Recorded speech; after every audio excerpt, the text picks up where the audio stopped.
Hi, I'm Daryl Halbrooks. This is my art making video series, and we're using a new material today. It's not new, but it's one that I hadn't used before. This is epoxy resin. It comes in two parts. You mix it together 1-to-1.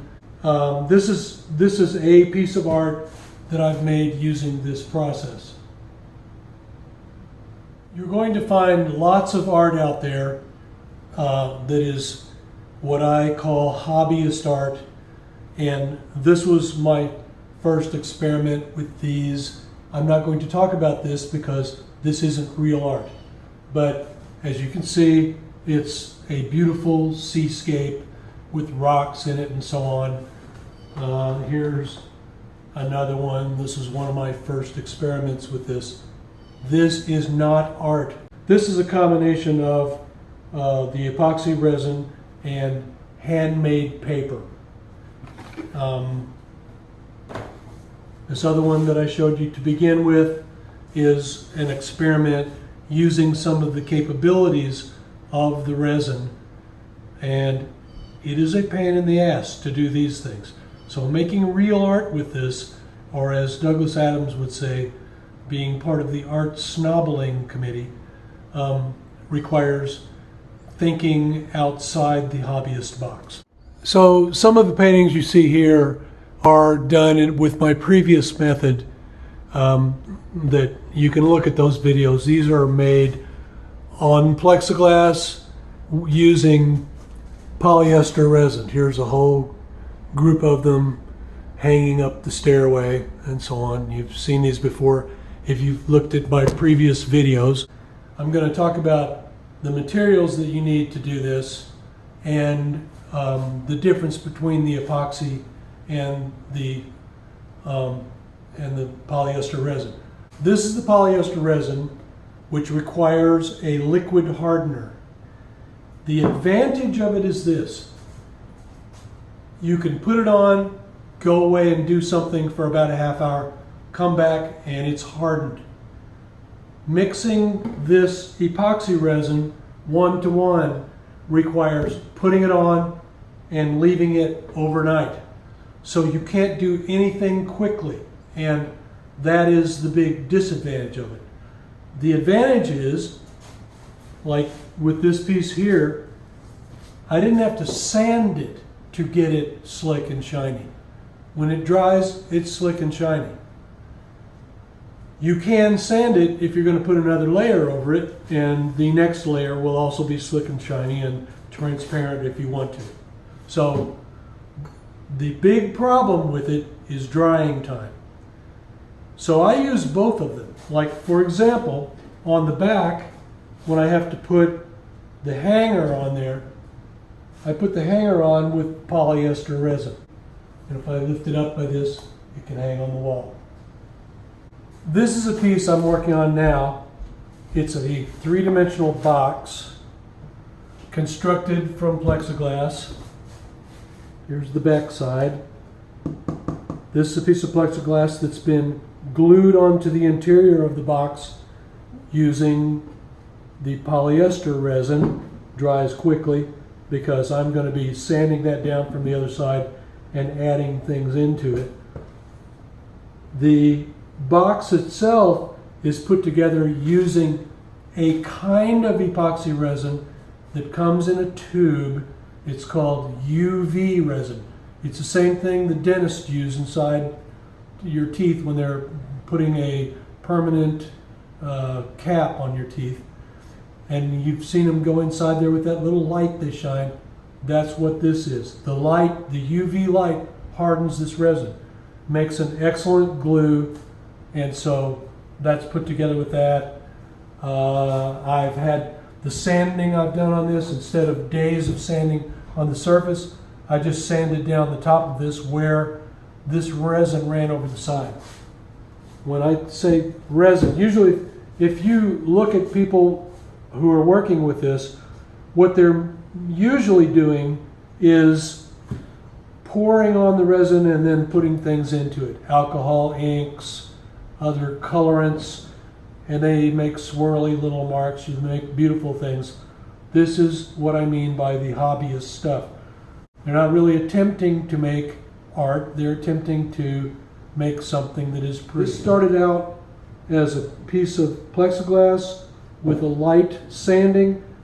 I mixed up the 2-part epoxy resin, mixed in some acrylic paint with it, stirred it forever to get it white. You can make it more opaque, like these parts have more white in them, more white acrylic, so they dry more opaque. This is rather translucent. All of these other parts I lay out on a piece of plastic, pour it out there, let it dry, and then cut it into strips and glue it on there. That doesn't have to be your method. You can figure out other things you want to do with it. But what I'm suggesting is you not just do the usual, ooh, that's pretty, stir it up and mix it, period. You know, use your brain to see what you can do with this stuff. What we're looking at here is a way of casting this material so that you can lift it off the surface. It'll stick to almost anything. I tried casting it on glass. It stuck there forever. I couldn't get it off. I want to be able to lift this up and use the material by gluing it back down where I want it. This material I'm casting it onto is polypropylene plastic. So I bought this big sheet on eBay, as I buy almost everything I need. Here are some other pieces that were cast out. Obviously I just poured that on there and then I'm able to lift it up. I cut the parts and glue them back onto the surface I want.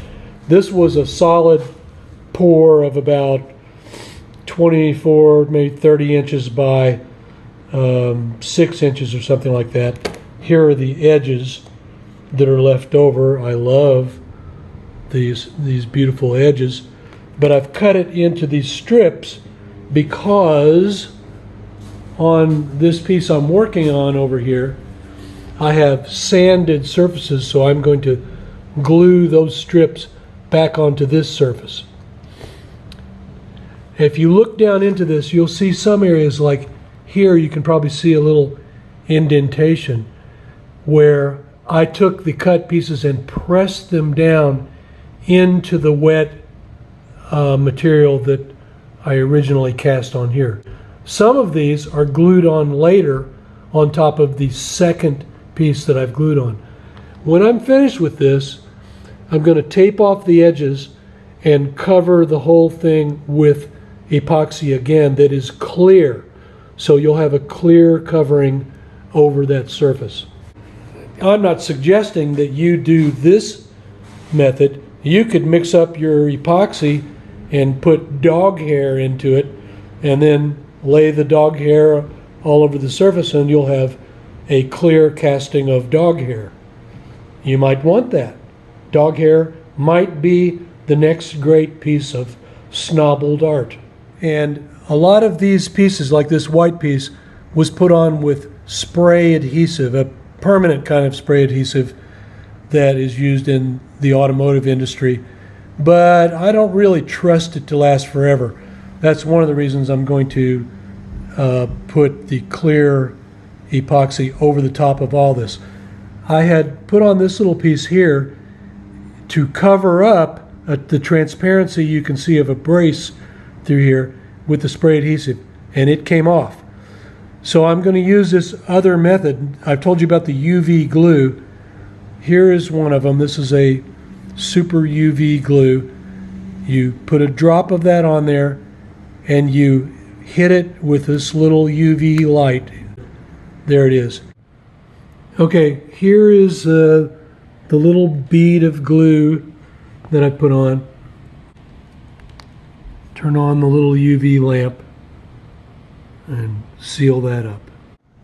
Next, I'm going to do the same things with these plastic strips that I've cut. And I say plastic strips, this is the epoxy resin after it's dried and taken off the polypropylene to get rid of these ugly sides.